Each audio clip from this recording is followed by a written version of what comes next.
As you know, I love physical media, and specifically I love vinyl, as you can tell right here, here, and all around me basically.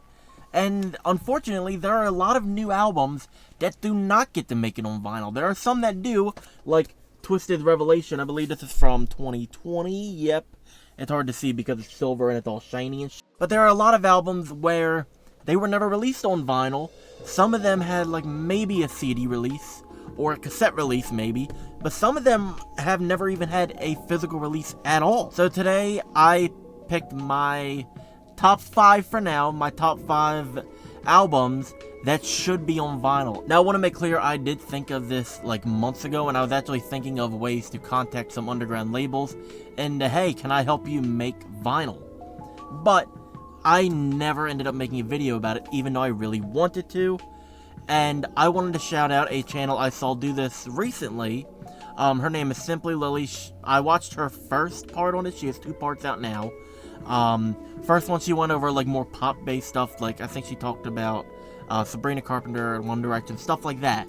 So, if you like that kind of music, I would recommend go checking her channel out. Today, I'm actually going to talk about more underground and more unheard of stuff. Like, this isn't going to be just normal albums that come out today that should be, but we're going to look at more oddball stuff. So first one up on our list is actually a compilation, which I was not thinking about talking about them, but this is such a good like collection of songs that this needs to be released on vinyl. It is Luke Kelly's Working Class Heroes, or Working Class Hero, excuse me. If you don't know who Luke Kelly is, he was a part of the Dubliners. He unfortunately passed away, I believe, in 1982 or like the early 80s, but his music is just so insanely good, and I think it's like timeless. It's close to that timeless mark. This has a lot of stuff about like, obviously working songs. Let me just read some off quick. It has stuff like The Sun is Burning, The Town I Love So Well. One of my favorites, it's a Dubliner song, but it's also his stuff like The Lifeboat Mona. So many great songs. I think this would have to be a double vinyl with how many there are, but still really cool, and if I'm correct, you'll see it on screen, obviously. I put an orange vinyl just because he had, like, apparently, like, bright orange hair, it looked like. So, figured that kind of fit well. It looks cool. It needs to be on vinyl because it's, for one, if you want to get anything from the Dubliners, because I'm just going to say Dubliners because normally you'll find stuff where it's Luke Kelly with the Dubliners, or it's just the Dubliner stuff and it has him in it. Most of it, it's hard to get a lot of it in the US. I will say that 100%.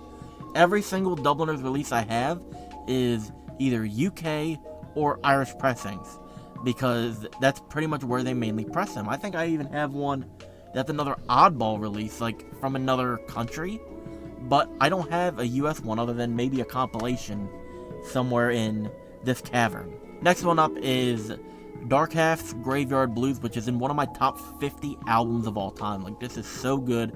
I would think this is like their magnum opus at the moment, until we hear Sick at Heart.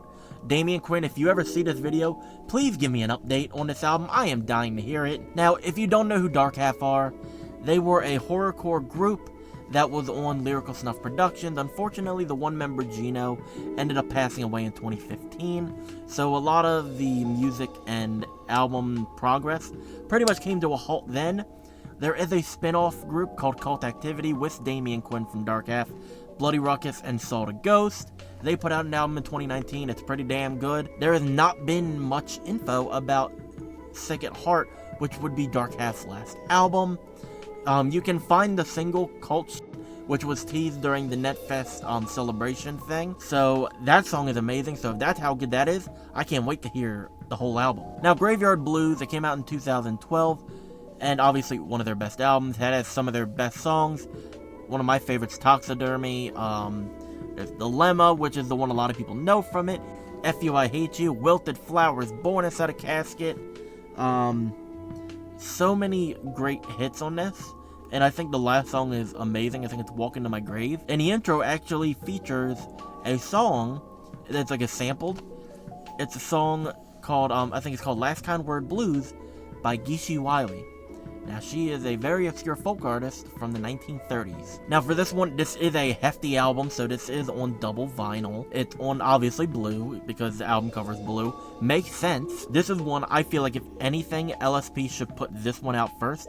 I think people would eat this up. This is such a great album, and it deserves to get a vinyl pressing, and if not, maybe a cassette or another CD repress for an anniversary, because it's like Chapter's got an anniversary pressing and a bonus one, so I think Graveyard Blues needs that same exact treatment, because holy hell, this is amazing. Next one is actually interesting. I believe you say her name is Johnny.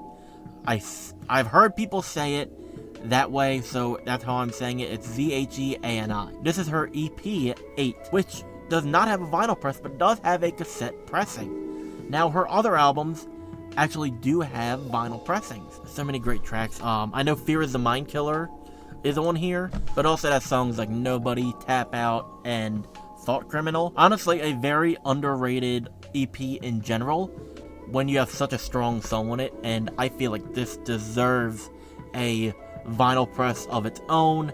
I did the pink vinyl just to match her hair on it. I thought that made sense, because I didn't know what vinyl color to put, but I figured that would be the best. So next up is what I would call a classic. It is Bones' Unrendered album from 2017. I gotta look at it while I say the names of them, just because they're so oddball. But the one people know the most from it is Control-Alt-Delete, and also, Taking Out the Trap. But it also has songs like Sunny Day, which is one of my favorite, Connecting the Server, System Preferences, Minor Setback, The Grand as Nothing, Continue Without Saving. So many great songs on here, and the good thing is, it's only a 40-minute album. So in theory, you could put this on a one vinyl album. You don't have to put it to a double, because a lot of albums back then were 40 minutes long about, so 20 minutes each side. Hell, Pink Floyd put, I think Echoes is like a 23-minute song, if I'm correct. So Bones can definitely do this if they can do that. I put it on a green vinyl, just to match kind of that weird background that they got with it. I thought that would make sense, you know. Just thought it would be cool. So next one up is an artist that I don't think a lot of people know about, but yet a lot of people do. It's a very odd way, because he pulls numbers, but when I've talked to people about him, no one knows who he is. It's Redzed. I'm talking about his album Drugs Equal Magic. It's from 2020. One of the best albums from him, in my opinion. Has songs like Sound of Doom, Blizzard, obviously the title track, Nicotine, Break the Broom, Gasoline, but just so many great tracks on this. And I put it on some sort of like a purple, just to kind of match the KP War in the cover. At only 28 minutes, you could easily put this on an album. This deserves it. I think it got a CD release, if I'm correct, but it needs a vinyl press. Obviously, everything needs a vinyl press. So that'll do it for today. So thank you, everyone that tuned in and watched this, and again, thank you Simply Lily for giving me the idea / motivation to actually make the video, because if I didn't see yours, honestly, I would have forgotten about it. This was so cool. I might do a part 2. What are some albums that you know of that you think deserve to be on vinyl? Put them in the comments. I want to see your guys' thoughts, and if you liked the video, let me know as well by like, comment, subscribe, share, do whatever. Guys, see you in the next one.